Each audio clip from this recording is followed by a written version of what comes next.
I have sometimes thought that joy is too perilous a thing to be seized with bare hands.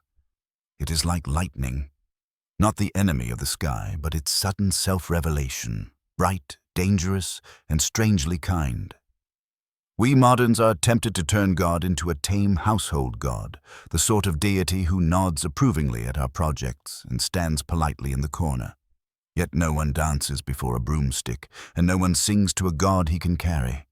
If joy is the true music of heaven, then its first note on earth is awe, a glad tremor, the shiver one feels upon the cliff's edge when the sea throws back the sun like a bucket of molten gold.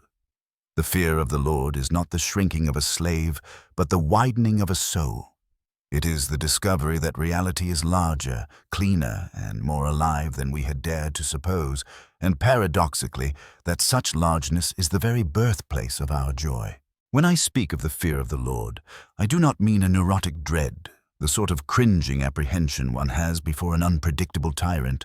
I mean the moral and metaphysical posture of a creature who has come at last to see the proportions of things. To fear God is to stand upright in the bright weather of his being. It is to be washed of pretense and relieved of the exhausting task of carrying the world on our own shoulders. The first fruit of such fear is honesty. We cease to confuse our little kingdoms with the kingdom, and so we are freed from the silliness of bargaining. The man who bargains with God has not yet met him. The man who fears God has laid down his ledger and learned to kneel. This fear is the beginning of wisdom because it returns us to reality. Consider the stars. One grows sentimental before them only so long as one thinks of them as beads scattered on velvet. But stand on a winter's night until the bone-deep cold corrects the imagination, and you will feel something nearer reverence. You will know yourself as small, yet not meaningless. The fear of the Lord performs a similar correction upon the soul.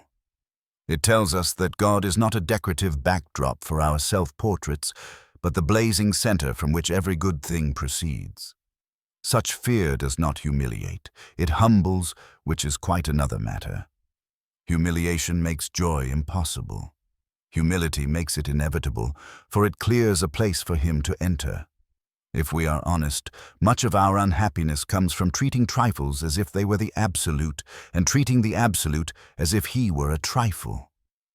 We marry our hearts to frail substitutes, pleasure, reputation, the opinion of clever people, and then complain when the frail behaves like the frail.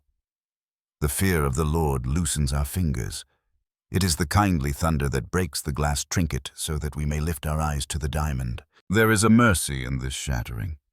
He unmasks our idols not because he despises our desires, but because he esteems them too highly to let them be satisfied with toys. Our longings are royal-blooded.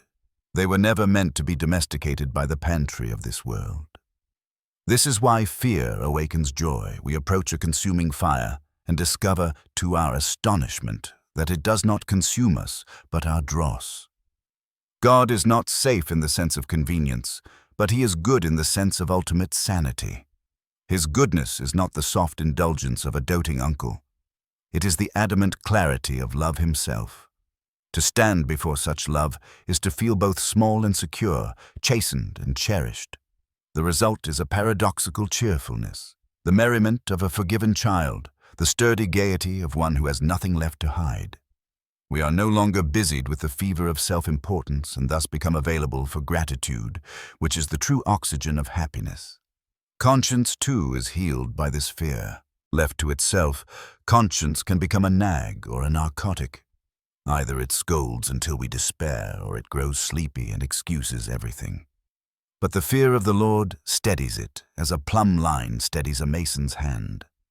We learn to hate sin not because we fear divine caprice, but because sin is the vandalism of what we most love. The commandment, once a fence we resented, becomes a path we rejoice to find. Obedience ceases to be a transaction and becomes an alignment, like a ship setting her sails to the prevailing wind. You can call that legalism if you like. I prefer to call it liberty. Some will say, what of love? Does not perfect love cast out fear? Indeed it does, if by fear we mean that servile terror which expects a blow. But love does not cast out awe. Rather, it perfects it. Lovers know this. To love someone is to feel the beauty of their otherness, that sacred margin where reverence begins. If we would love God truly, we must allow Him to remain God, blazingly other, fiercely gentle, the lion who needs no keeper and yet stoops to carry our burdens. Love invites us in, or keeps us from pocketing the invitation as if it were a receipt. How then shall we practice this fear that flowers into joy? Begin with silence, that rare commodity. Let there be in each day a still place, a small cloister of minutes where we close the door on both noise and needless necessity. In that silence, say very little and mean very much. Name Him holy, confess without embroidery.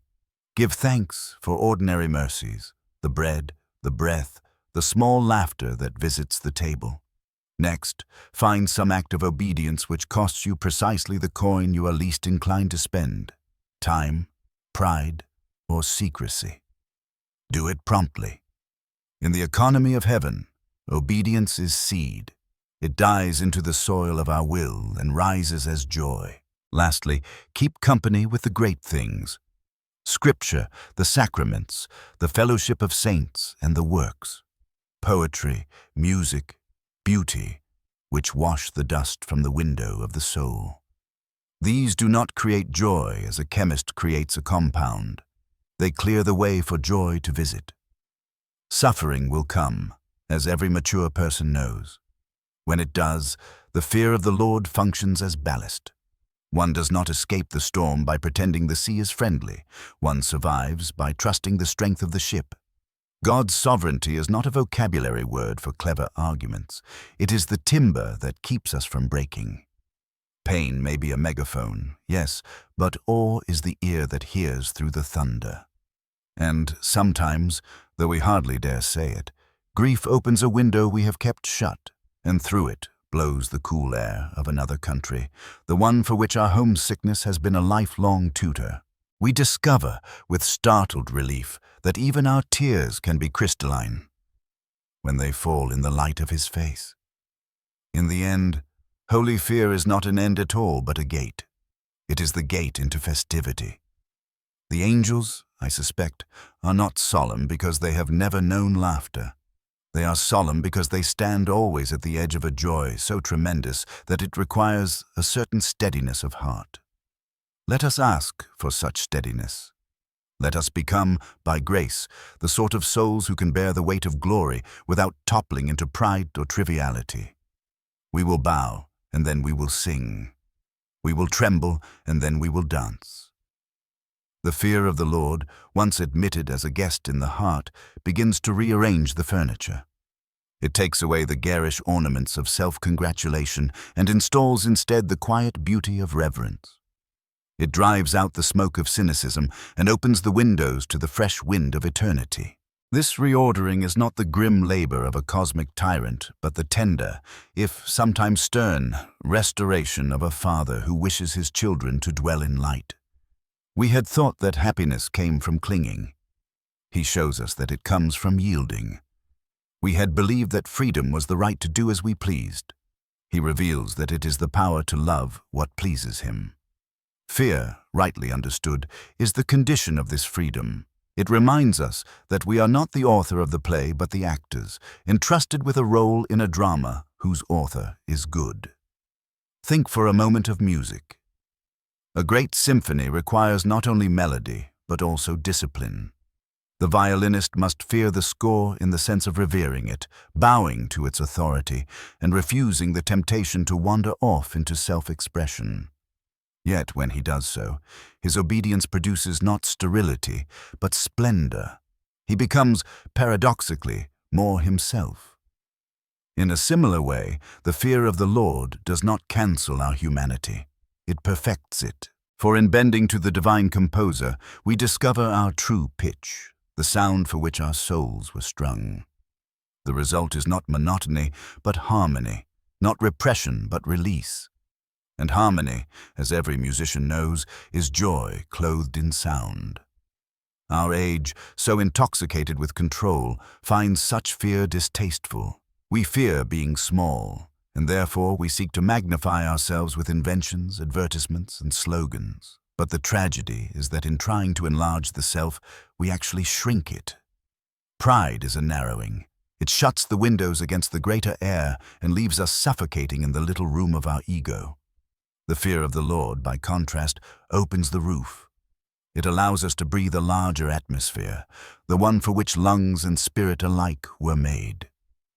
To lose oneself in God is not to be annihilated. It is to be set free into the vastness for which we were born. Joy, then, is not a shallow emotion, but the deep gladness of inhabiting reality without disguise.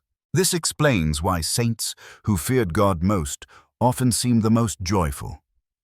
They did not live in denial of the world's tragedies. Indeed, they bore more than their share of them.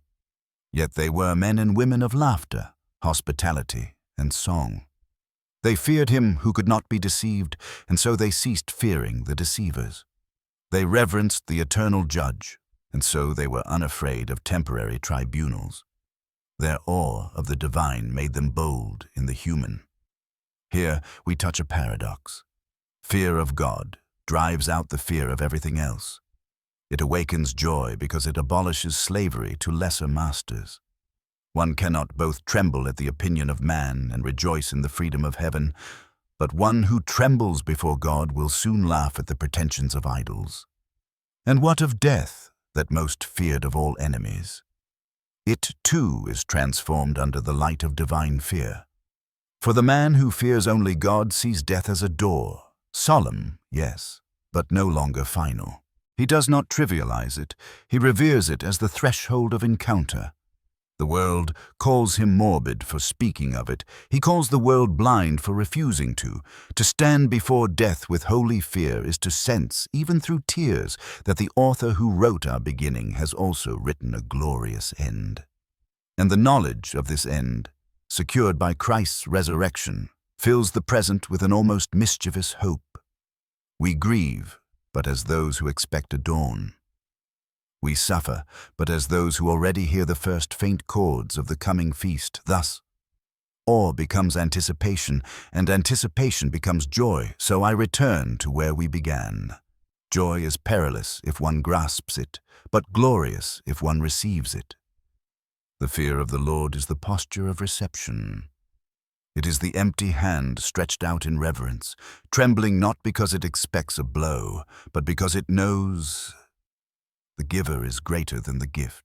And when the gift is placed there, when joy descends like fire, we find ourselves laughing through tears, steadied by awe, enlarged by humility, and at last more alive than ever we dreamed. If awe is the doorway, then gratitude is the chamber we enter.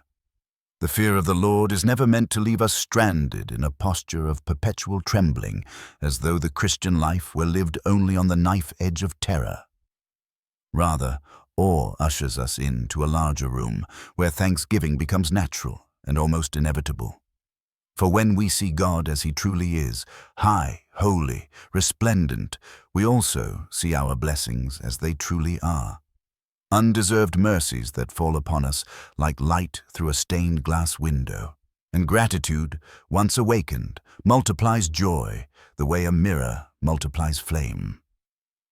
Consider how a child stands before the sea for the first time. He may at first cling to his father's hand, feeling the immensity press upon his small frame.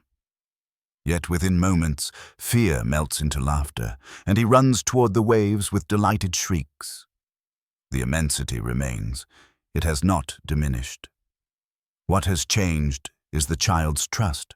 In the same way, the fear of the Lord becomes not paralysis but playfulness when it is steadied by confidence in His goodness. We tremble, yes, but as one trembles before the overture of a great symphony, not because one dreads the music, but because one senses its overwhelming beauty. Here we see why joy is inseparable from holiness. For holiness is not merely the absence of sin, it is the presence of God. To fear Him rightly is to desire His nearness, even when His nearness exposes our blemishes. We are like those who have lived too long in candlelight, suddenly finding ourselves under the noonday sun. At first, we flinch ashamed of what the light reveals, but as our eyes adjust, we discover that his gaze is not one of contempt, but of cleansing. He burns away what is false so that what is true may shine. The soul that accepts this burning discovers an odd gladness. To be judged by love is to be healed, and the healing is joy. This fear is also the school of humility. Without it, we mistake ourselves for the center of the story and are perpetually frustrated when life refuses to orbit us. But humility, born of reverence, releases us from this tyranny of self. It is the glad recognition that the play is larger than our part, and that to serve the author is nobler than to steal the spotlight. Pride is heavy, for it demands constant defense. Humility is light, for it rests upon God's strength. And what follows, lightness but laughter. Indeed, I sometimes suspect that heaven itself will be full of laughter, the laughter of those who have finally laid down their pretenses and discovered themselves embraced by the infinite. Yet one more thing must be said. The fear of the Lord is not an optional ornament for especially pious souls. It is the beginning of wisdom, the root without which the tree cannot grow. Knowledge, divorced from reverence, curdles into cynicism. Power, severed from awe, descends into tyranny. Even love, stripped of holy fear, shrinks into sentimentality. But wisdom, true wisdom, begins in bowing, and from that bowing rises into praise. The world says, "Stand tall, never bend." Scripture says, "Bow low, and you will be lifted." Here lies the paradox. Only those who fall on their knees can rise with unshakable joy. So let us not despise the trembling, for it is the vestibule to the banquet. Let us not flee the awe, for it is the prelude to the dance. In fearing God, we learn to fear nothing else, and in rejoicing before Him, we learn what it means to be truly human. Our hearts were made to be startled into gladness, our voices to be tuned by reverence into song. And when that final day comes, when the veil is rent and we see Him as He is, I believe our first response will be both to bow and to laugh. Bowing because He is holy, laughing because He is ours. The fear of the Lord, rightly understood, shapes even the smallest moments of life. It sanctifies the ordinary, turning bread into a gift and breath into a miracle. The man who fears God cannot pass through a meadow, or drink from a cup, or greet a friend without some awareness, however faint, that he stands on holy ground. He knows that all things, rightly received, are sacraments of a larger reality. Such awareness is not a burden, but a blessing. It makes the world spacious, alive with meaning, fragrant with eternity. The commonplace becomes luminous when bathed in reverence. This reverence also safeguards joy against corruption. Without it, joy easily becomes intoxication, a pursuit of pleasure for its own sake that leaves the heart empty and the will enslaved. But awe steadies joy, as a keel steadies a ship. It keeps gladness from spilling into folly and festivity, from dissolving into mere indulgence. The Christian is called not to less delight, but to more. A delight vast enough to withstand sorrow, deep enough to endure silence, holy enough to survive judgment, and only the fear of the Lord can furnish such depth. It teaches us that joy is not an escape from reality, but an entrance into it. Think of the difference between staring at a painting in a dimly lit corridor and beholding it under the blaze of daylight. In the former, one may guess at the outlines and colors, but everything is uncertain. In the latter, one sees clearly, and the beauty overwhelms. The fear of God is like that daylight. It reveals the contours of the world as they are, sharp, demanding, yet wonderful. And when the true proportions are seen, the soul cannot help but rejoice.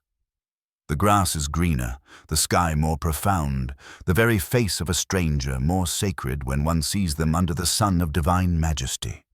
Nor should we forget that awe is the mother of courage. A man who has glimpsed the grandeur of God will not tremble before the pomp of men.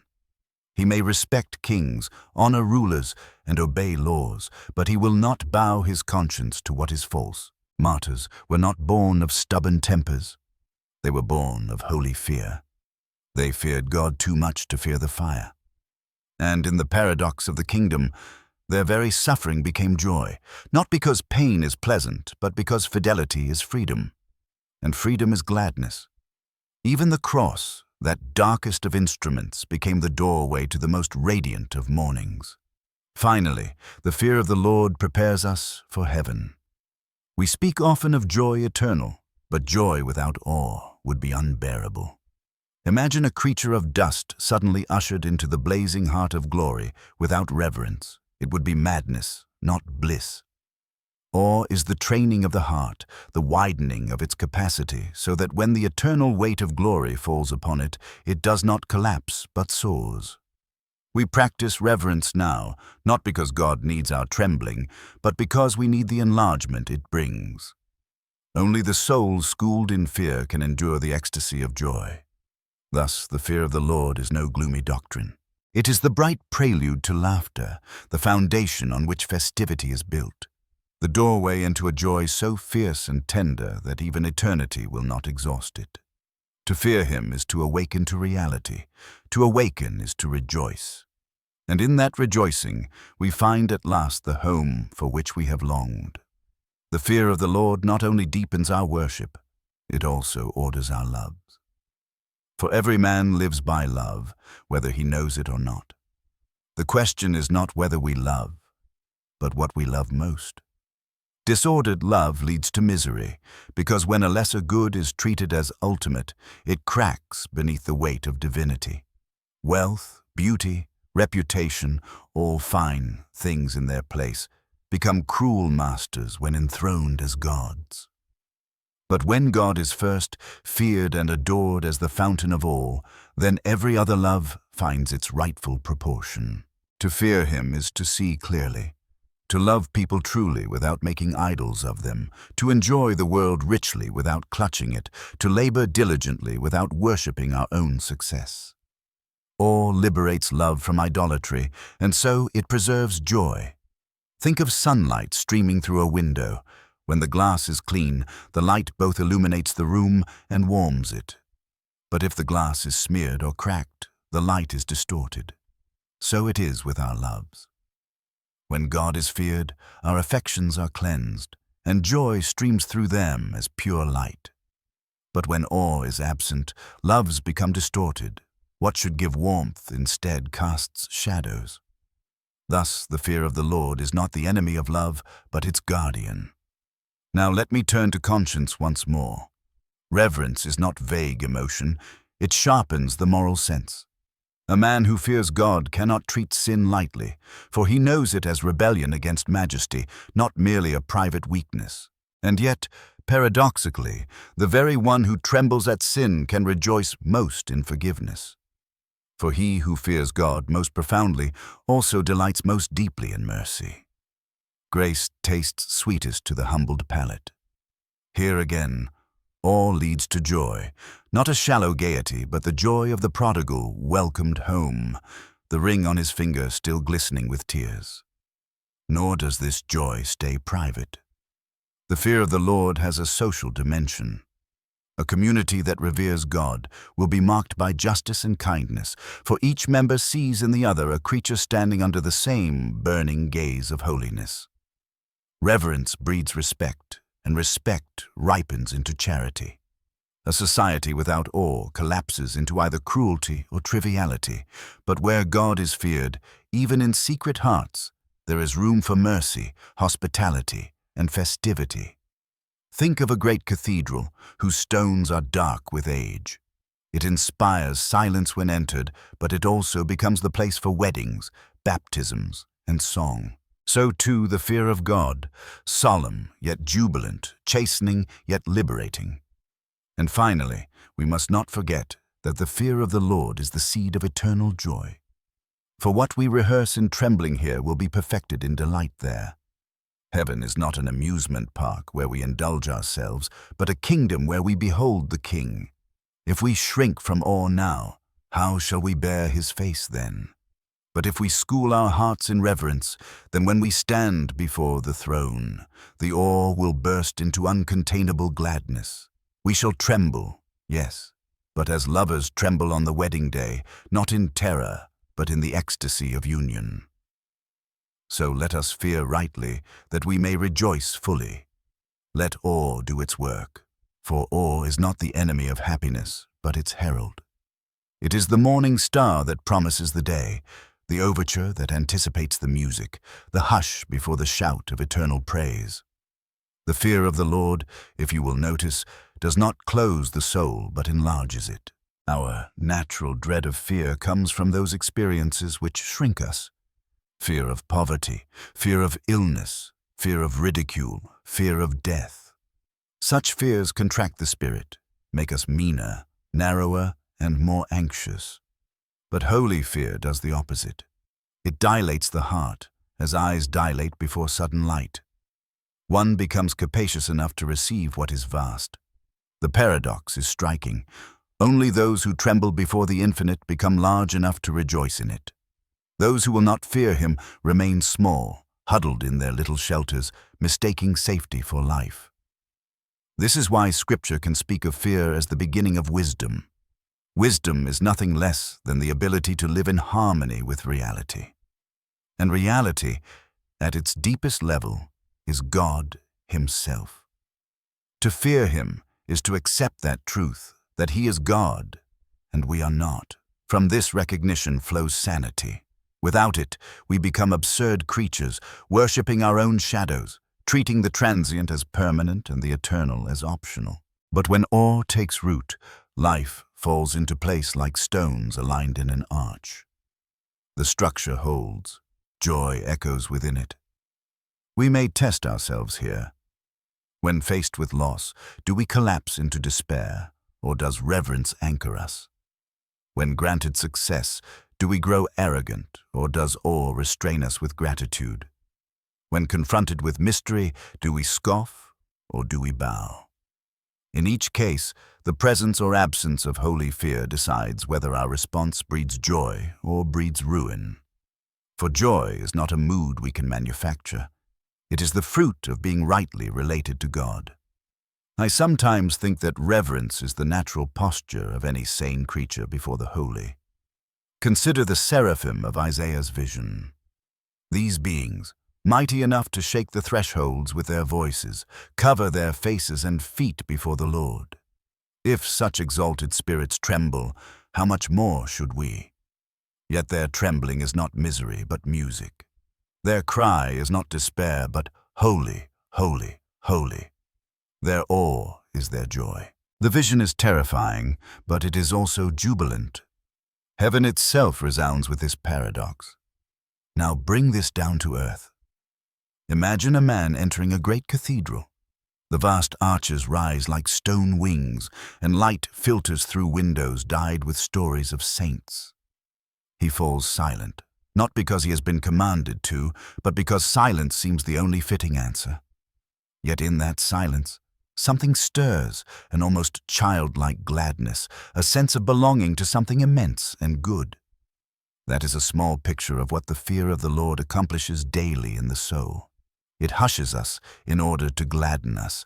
It silences us in order to give us a song. Therefore, let us not shy away from awe.